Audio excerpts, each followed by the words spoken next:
Very excited to introduce our next speaker, Kyle Fletcher. Kyle's a designer and artist based in New York City. He's a former head of brand creative at Cash App and now works as a principal design director on projects across Block that focus on making Bitcoin everyday money. Kyle's been with Block for over 8 years, serving in several design leadership roles across marketing, branding, payment devices, cash labs, and more. He also wrote the charter for and curated the Cash App Art Collection, a young collection of emerging artists. He was Spiral's founding designer and one of a small handful of early Bitcoin believers at the company. Prior to Block, Kyle's career in freelance design saw him working with clients ranging from large Fortune 500 brands to independent fashion brands, craft beer, brewers, a Midwestern shrimp farm, creative agencies, and nimble startups. We're very grateful to have Kyle join us today to tell us all about Cash App branding over the years, with some lessons maybe for Bitcoin. Come on up here. Thanks, Kyle. All right. Shouts out to the shrimp farm.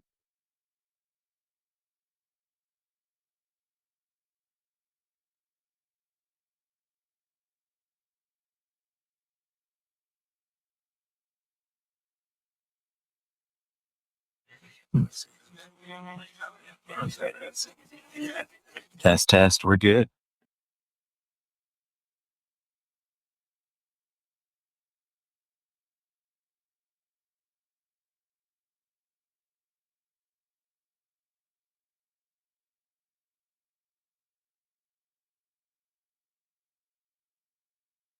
Sweet. All right. Can everyone hear this? We're good. Getting back. Awesome. Fletcher here. I'm going to be talking about Bitcoin Creative today. It's going to be musings from Cash App and beyond, kind of a little bit of my own first experience as well. Going to talk about kind of my context, how I've come into the space. I'm calling it a Bitcoin Aesthetic Horizon Audit. It's kind of my take on the state of Bitcoin Creative. Going to share a bunch of, this is the bulk of it, probably what everyone's more excited about is highlights from the history of Cash App. And we've done a lot of work in the Bitcoin brand creative space. So I picked out some highlights from my work and across like a giant team of people who work on all sorts of really cool takes. So I'll break down some of those and then kind of turn the corner at the end with some new inspo for new aesthetic horizons. You haven't gathered from that, kind of wild to hear that bio. Very, very like art forward person and very inspired by artists. So excited to share with y'all. It's cool. So my intro, I'm going to talk about how I got into this. I was turned on Bitcoin in 2013 by my friend Dave Vondel. He is, I don't even know what you call him.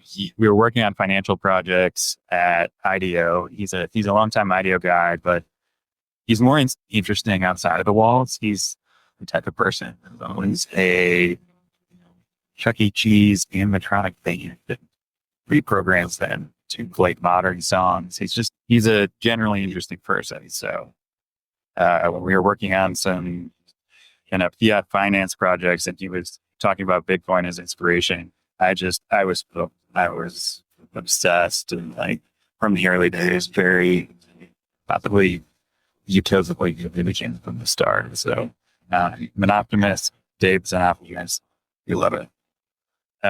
So I'm now deep in mining. I don't have cheap access to power where I live, so I do remote mining through Compass. I do mostly. I know we got Block. We got Proto Rig. It's beautiful. I can't get my hands on one yet, so this is what I'm running. A lot of ant miners, and I'm kind of a value guy. Like I like to buy things when they're very cheap and out of fashion, and so I've kind of stacked up a bunch of them. I moved to Ocean. I know there's a lot of spiciness around that right now. I'm learning and unpacking that. It's helped me learn a lot about knots and filtering. So I'm kind of maybe staying Ocean, maybe moving on. Not sure yet. Would love to talk about that if people are passionate. Couple of current software wallets and then hardware wallets. I've been through failed exchanges, like we'll get into it now. This is too much time on this slide, but yeah, here I am on Ocean. I kind of love how this is so independent of all the baggage of filters and paths. Just a very pleasing like feedback cycle. Okay, let's go into the Horizon Audit. I think this helps set up the Cash App work. Like this is something I've never formally done until this talk, but kind of felt there are like 5 main categories of Bitcoin brand creative. I just gave them names for the sake of the presentation. These are not official names. Academic Brutalist, Meme Pride, .com Hangover, and So Cyber finally put a human eye. The brutalist approach, I think, comes out of the origin. Like, very academic, very like raw, a lot of like coding terminals, cyberpunk, that kind of stuff. I personally love this. Like, don't add information that it doesn't help. Like, just keep it raw, keep it simple. I find myself gravitating to a lot of products and experiences, eating my hands that approach this to this. We all know this era, the meme pride era. It kind of was beautiful in its own right. It continues to be. I think people who continue to do things like this and do it well, like can command an audience and grow an audience. Call this the .com hangover. I don't know if anyone is in like the Poloniex Trollbox or any of this stuff, but like it's very like early internet feeling and there's so much from that where it's like it was beautiful in its own way as well. It was very functional, but it was like taking the brutalism and adding a little bit more to it, colors, styling. I think just like keeping a brand simple and like adding a few pitches of things smart is like awesome. Then we turned corner, being possibly influenced by the NFT world. There's this whole chapter of like, holy shit, like it can be artful. Like brands can like really turn it up and like render a coin. Let's render a coin with money. Like this is a chapter that like Cash App we went in on. You'll see some of this work. Like I like it because it can get kind of surreal and messy sometimes. And lastly, I call it put a human on it. I think we had all this like it's technology. Like we kind of like lost the trail on humanity, and now we're bringing people back into it, and it's really awesome. Like I think there's like, oh my god, it's good to see like the connection of the money to people. Like that's what I'm more interested in, and I think literally doing that is good. But outside of all 5 of these, I think there's so much room for like. If that's like 5 takes and like design scene, there could be like every brand, there's room for new takes and like taking risk and being brave and kind of carving out your own niche. And I think that's what we do at Cash App. Like we've always tried to take a more artist forward approach to carve out our own lane, starting from like day one, it's the brand. It was Square Cash, it was an email product. I joined the company to work on this. Like Square Cash wasn't the sexiest name for customers. Like it was kind of hippie sounding. They were just giving us new names independent of us doing it. So we were like, okay, we better lean in, pick one that's good. So I worked on this, but relevant to Bitcoin, even when we did this in 2017, classic brand designer, counting these up, feeling it out.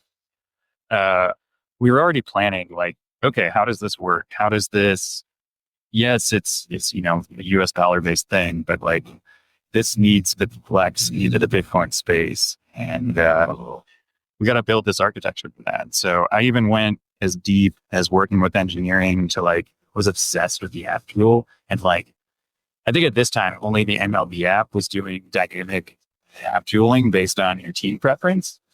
I like pushed our engineering crew from the brand creative lens of like, can we do dynamic app icon theming? This is like common now and like very easy to do, but back then it was like, no, was the answer.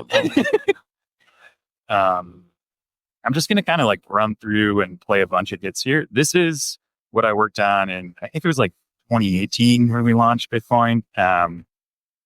Just the $sign logo, like very simple, but it was from the early days, working with a few other designers, creative directors, and our leadership, just wanted to have a fresh take and like bring something animated into it. So these are like hand drawn and like animated in a way that feels very human. It goes very like stop motion and pretty different. There was a lot of like very tech polished things happening, a lot of brainstorming edge to it. This is a favorite of mine and a possible favorite moment with our legal department, talking about fair use of parity. I'm an automotive enthusiast, and I've always liked the conceptual parallels of racing in Bitcoin. Like money just kind of gets recycled. It's a lap. You can optimize, you can sharpen. So one of our early merch drops, we had this program around Friday. We took a portion of our marketing budget, but just literally giving it away so people would use the products. We did a Bitcoin version. We dropped some merch with that. And we made this great, like beautifully foil stamped sweatshirt. Still see a few of these around, but what a fun place to get to from just starting with an identity and a few assets or like social media channels and stuff. We're getting into physical goods now. Fast forward to a couple of years later, we're getting a bit bigger, and we got a NASCAR deal. This came.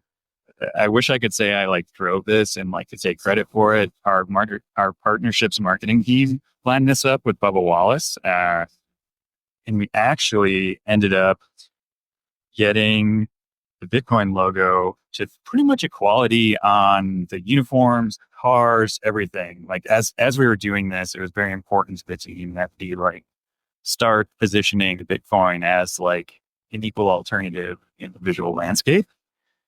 So there it is on that side, and it was on the rear as well. I think Jack like tweeted this. It's really fine on the band. It was cute. This one, this one really pulls the heartstrings. My first Bitcoin, this was Blasio, one of our creative leads, just crushed this out of the park. It's very much his kind of personal artistic style. Just beautiful and very, for some of the folks who are newer to the space, like you can track down an old copy of this, physical or digital. There's a really good YouTube narrated version actually that is a great asset to live on. It's like a 10-minute read of like very good 101 coverage, and like can actually help you pass it on to other folks as well. But pretty different look for Bitcoin. Very, very like art forward, kind of surreal, interesting, dreamy, optimistic. We got a ton of characters and like little toasters, lots of inside innuendo rolled up into these beautiful vignettes. Yeah, I think this one, like I didn't know what done with this, but Blasio just rushed it. And then there's the actual product in the end. So like even that was like beautifully integrated. Back into the apparel realm, I think for us at Cash App, we're having a lot of fun with like what do our customers spend their money on? How can we like get into the dialogue there? What are they buying? And like definitely clothing, apparel, collectibles. That's something we know they spend on. So we had done a few actual like fashion capsule drops, and we had one that we were going to go really hard into Bitcoin as a narrative. And we actually worked to make this whole new kind of surreal narrative around. I was very obsessed with the mushroom networks and tree root networks, and kind of that metaphoric connectivity. And that just drove the concept. The team leaned in, they crushed this, created an interactive experience around it about collectibles, a lot of beautiful typography. The clothes themselves were out there, and I think actually contributed to the fashion dialogue, which was kind of cool. Even making like that little mark on the sweatshirt is like a hidden ETC in the eyes and the mouth, and like just so many labor details here that made it beautiful and artful and interesting. That poncho is so nuts. It goes somewhere.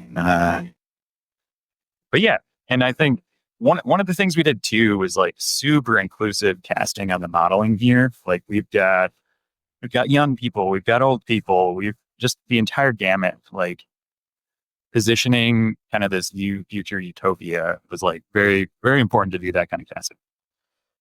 This translated into even out of home and all sorts of wonderful services. Yeah, there's a literal like giant Bitcoin VM jacket. I know that one did numbers at conferences and was a hot collector's item for a minute. But yeah, Bitcoin Creative can take many different services if you start compounding like what you're doing. Art Basel. So this one, shouts out to Cecilia and Leslie Lambo on this. This one, as an automotive person, as an art person, this was like many Venn diagrams, just like blowing my mind. So this actually sits in our Atlanta office now, but was a commission piece that drove around in Art Basel, and we had a whole crew of evangelists kind of talking about it and surrounding it. But what a commentary on the old Lambo obsession. I actually haven't heard that as much in the dialogue lately, which is kind of refreshing. But at the time, this was really relevant. It's kind of a humble take poking at that narrative. Bitcoin market. This is another one that like, wow, things really compounded and got pretty interesting. So we did Maria, CC, like we created a whole market at one of the big Bitcoin conferences and a whole aesthetic around the market. It could have easily just done, okay, we use the Cash App brand guide, pop, everything like very, very straightforward, very on brand. We like to build worlds around our events and experiences and use that as a different subchapter. A lot of this is like CC's handwriting and the team's handwriting. Feels, I don't know, seeing handwriting, seeing quirky typography that isn't the same 10 open source fonts, shake the those. I'm working on one of those. I love them. But seeing some actual like human touches, I thought on this felt beautiful. And like each one of these feels like a piece of art to me. So some really beautiful work. And this translated to it was called the peer-to-peer market, a whole demo experience to see a lot of this merch and food and beverage, all sorts of stuff just translated into an actual consumer experience. I think that's kind of the next horizon. Is like, how do we go from 4% to the next 96%? How do we get more saturation in Bitcoin? It's going to come through everyday usage. Got to get it into the coffee shops. We got to get it into the retail stores, like figure out what those tools are and what those educational moments and campaigns are to bring people in. And it's going to be fun. We're going to try a bunch of things. Some of them will work, some won't. But like, there's so much room in the space to play there, and so many narratives to add. So this one I especially liked because it brought in airbrush. Something about airbrush aesthetics feels really like raw. It's very human. It's in the moment. It's very freeing. It's layered. I didn't get to attend this one, but I had asked and I offered to pay for some raising an airbrush shirt. And so love the airbrush. Yeah, fashion collabs here. Noir, his work is amazing. We had those for sale. All values translated into sats at the time. Nails, flowers. This was our photo backdrop. That blew up. All sorts of goods. We did a vacation sunscreen. If you know that brand, it smells amazing. It's got like a coconut sunscreen smell. It's kind of a luxury sunscreen. Just like getting in with them and like translating that to sats is cool. And I think this whole market was like a way to get our tendrils out into other brands and surfaces, help kind of get the word out, bring in that next 96%. Cool. Red was our first take at like a very kind of editorial, art forward, aesthetic to Bitcoin. Even the website we did, very exploratory, very experimental. It's these types of publications, like they still show up on eBay for like crazy amounts because we did a limited run. I'd like to run these at a larger scale when we do them, but bringing it out of like internet chamber and into IRL, I think it just hit a totally different subset of people in that next 96%. And hopefully, it might not have converted somewhat immediately, but I definitely see these sitting out on folks' coffee tables. They're available to peruse. It's kind of a soft thing over time that'll wear people down. Just some selects from the website. Very beautiful. So this was a specific one from Puerto Rico. He's an Atlanta artist. He's great artist. He was the artist that CC chose for Bitcoin Needs a Rebrand. And I think, events like this week, today, like, I don't know if we have to go as far as rebrand, but like it could use some love and some interest injected into it in the creative realm. I'm going to close out with a recent one from our 3D crew. This was just nuts, kind of a different chapter for us. Something like this, where it's these types of things, I don't know, it's so imaginative, it's beautiful, and it's got tension, it's got aggression, it's shiny, like it's doing so many things. It's not a 3D coin. That's the all right. So that's some highlights from the Cash App put to work. I mean, there's tons more on our socials, and if you follow Cash App, like we're always cranking out cool stuff. I want to turn the corner and just talk about aesthetic horizons. Like I'm a big believer that life imitates art far more than art imitates life. Kind of in how humans categorize history, I think there's like the written and verbal histories, and then there's the visual history. Artists play a really important role, and even sometimes put things into history that might get revised in written history, or I don't know. There's two paths there. So I'm very much an example of listen to artists, inspired by artists, support them. Even the good ones have very hard lives. So I translated these 5 aesthetics into artists I think are doing work in that spirit or style. And then I'm going to offer 4 additional artists that I think are doing something different that could add to this potpourri of styles available within Fun Creatives. Going to start with Jenny Holzer. I mean, longtime legend, very kind of stark and brutalist. Many like street signs, vans driving around, just pure text and LED.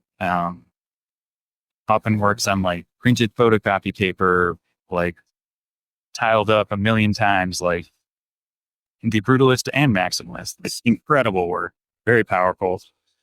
And very, if you dig into Jenny Holzer's work, like a lot of narratives encoded and like captured underneath. This one's a little more literal in the meme pride world, but Alex Schaefer just goes out to banks and oil paints in front of them, plein air style. It's wild. It's performative. I know the artifact is this, but I'm actually more blown away by him just like doing that live and like having a dialogue with law enforcement as he's doing it. Like it's both performance and an artifact. He's been doing that for a long time. Hans pieces, these you probably have seen these. Painted the date every day. I chose it for like what I was calling the dot path being over, but it's very just like a choice of a font from a time over this series of painting every day, which I like. It looks at time codex. You would add a color, like the background would change, or like it started very stark like this, but then over his entire lifetime of doing this, it just subtle variations, and some are more collectible than others. It's pretty wild work. It seems kind of obvious, like Jeff Koons, I thought, for like the shiny object, like put a coin on it type stuff. Jeff Koons has like an interesting other side of the work outside of this too, where it's like very commercial synthetic, but at a level of beauty that even if you're not a fan, you kind of have to appreciate the craft. It's like, it's just incredible. And then lastly, like in the realm of put a human on it, Renee Dijkstra, very, very just like deep portraits, lots of societal undertones underneath these. If you kind of like learn about the work and unpack it, lots of video work that like really hits as well. I couldn't find the piece, but one of my favorites is it's like European teens dancing, and it's just on a white photo suite, and like you hear the music, and it's very long and awkward because you kind of start with like, oh, it's just like some kids dancing, and then it just keeps going, and you kind of lose it a little throughout that. It's a wild ride. Okay, so 4 artists for inspiration: internet freedom, nature versus technology, the individual versus the establishment, and healing and community. I think are like 4 specific kind of conceptual and aesthetic buckets that many other artists are working in as well. I chose these 4 because I know their work and think it's beautiful and interesting. Qualisha Wood, internet freedom. A lot of Qualisha's work, like these get a lot of traction because they're very like, whoa, it's like literal interface items put into a tapestry. Like that's beautiful. That is beautiful on the surface. But I think underneath, there's a lot more than that. There's a lot of internet freedom. I think a lot of internet technology was driven by like gaming and sexuality, and like there are many things that helped accelerate the internet. I think Qualisha does a good job tapping into some of those, and just beautiful work. This is some of her more recent work. She's bringing in this green text. It feels kind of interesting and strange and surreal. She's got this other side of her work as well that's a little more like, I don't know, I think of it as like a private keep. Like it's like her private, like, this is my experience. That's like my more commercial experience. This is me. Really cool work. So Nick Van Wert, nature versus technology. These are just visually arresting in person, like giant shaped tree bark with actual, electronics plugged in, or he does a lot of assemblages from either found objects, casting of found objects, repurposed found objects, and kind of making beauty out of nothing, which is, I don't know, I always find that very inspiring, very interesting. He had a chapter of his work that was more like an institutional commentary. This piece has always stuck with me. I think this is 12 years old at this time, but it's like blown beeswax on a bust. Feels like nature retaking the institution or something. It's very, I don't know, it just kind of like haunts you in the right ways. And then many artists do commentary on older artists' work. This was a Nick Van Wert commentary on, well, you probably know what it is, but down to him. Okay, David Jeremiah.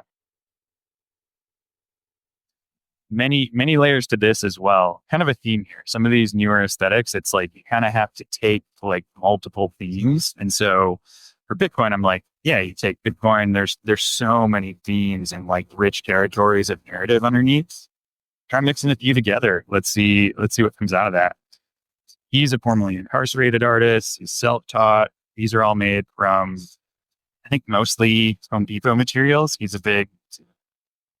He's very coded itself, which I appreciate, but he's starting to like open up and talk more about how he works. And this form factor is also all shapes. They seem kind of random at first, but I didn't know this until much later. They are all shapes derived from the Lamborghini automobile. Here's a curator talking about one of his works in Dallas. I started to get into these like flames and like the works are now on fire. These are a little more spiritual feeling. He's kind of mandala type pieces that he has. And some of the forms are like almost similar to Nick's, like very institutional, but this texture he's created, this like human smearing and texturing, like it feels so like human tension, human struggle, but like transcends into beauty. I find it really like stimulating and fascinating, but that's only like one tiptoe into his pool of work. If you're at all intrigued about it, he's now publishing texts on it that go incredibly deep. So would encourage jumping in there. Lastly, I think it's really cool when artists are, similar to a space like this, they start getting into community and growing beyond just the artifact. Like they start thinking about legacy.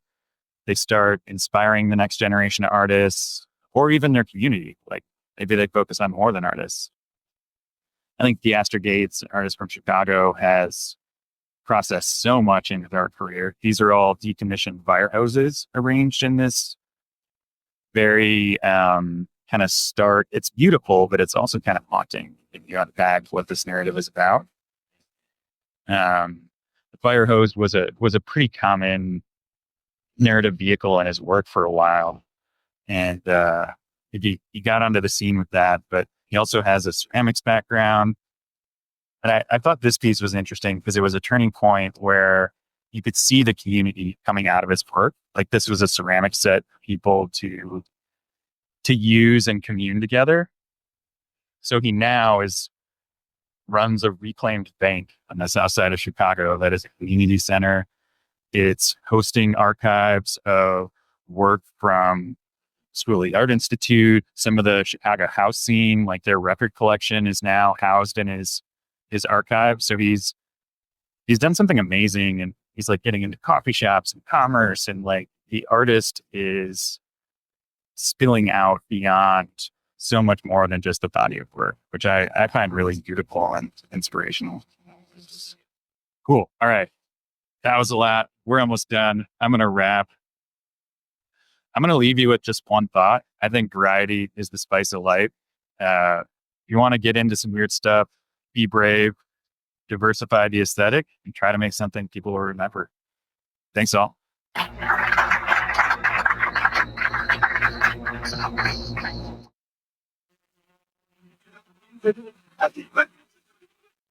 Yeah, absolutely. Yeah. Yes.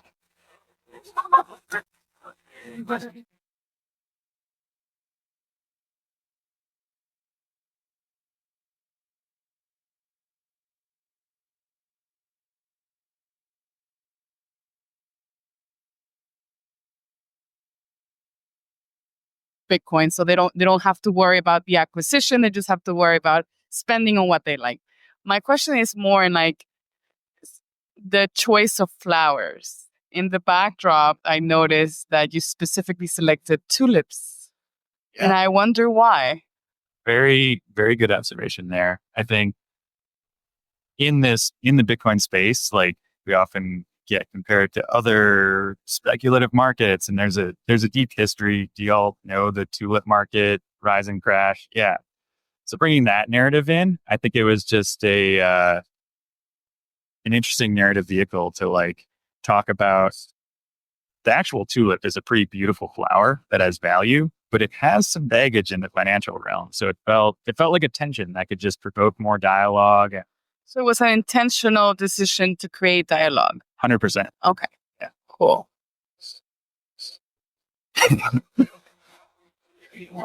Sorry. I'll hand it off to you next. My bad, moderator. I have a question about an observation I noticed about like Cash App and its kind of cultural stickiness. When I was growing up in the US in my like mid to late 20s, I remember when Cash App and Venmo kind of started being used by people for peer-to-peer fiat cash. And very quickly, within a couple of years, I noticed there was a divergence between the user base. And what I noticed was at the time I was going to like a lot of house shows with like indie bands and concerts and stuff like that. And I noticed the more like cultural side, quote unquote, like the artists, the rappers, the musicians, they tended to gravitate towards Cash App. And on the other end, Venmo seems to be a little bit more popular with people who were like quote unquote like non-culture industry. I want to know, like, I think the Cash App people were kind of aware of this, and how much of that was Cash App kind of consciously going to like capture that, or Cash App kind of reacting to the fact, hey, like the artistic class, they seem to be gravitating to Cash App. Let's kind of lean into that. Or was it something that you guys kind of tailored? And the reason I ask is because the regulatory challenges or the KYC, the sign up process for Cash App and Venmo is like largely the same. There is, the slight controversy about like appropriate KYC checks for whatever, but like for the everyday person, it's largely the same. You need an ID or a document to use both services, but one seemed to appeal to this group more than the other. So how much of that was Cash App kind of consciously targeting that, or are you guys reacting to it? Yeah, I love the question. It's probably a little bit of both, honestly. Like the spaces we chose to market in, and like the what we wanted to bring to the community. Like we connect with artists, like even the Square side, like small independent businesses. Like I kind of see Cash App, it's like small independent artists, like people who are interesting and like making a living in a way like that. It kind of made sense that those are people who are underserved and need help. But there's also a little bit of like nature and nurture. Like I think from a geo standpoint, like Venmo kind of started in like Midwest and like coastal college, and like Cash App had more of an Atlanta like spin up through kind of some of those more art and culture, like what I think are like booming regions of like interesting things happening in art and culture. So there's a little bit of chance and a little bit of intent in that, but I'm glad it feels that way too. Like I never know. I'm like, are we doing it right? Are we doing it? So yeah.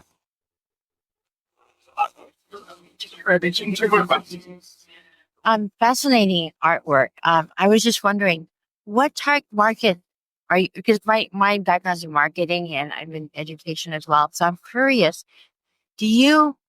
What kind of? I mean, we're trying to have 94% of the population use it. So how do you target your market with Cash App? I mean, like, have you thought about how you incorporate all Yeah. the inclusive of all people with your artwork? Yeah. Another thing just to add to that in terms of the target market, like what's the goal? Is it the mass adoption at 96? Because if it's, at least my initial reaction is, if it's these niche kind of artist markets, that's not the mass adoption. So Yeah, that's what I'm trying to. absolutely. So I'll go to you first, and then I'll kind of like go to that. Okay.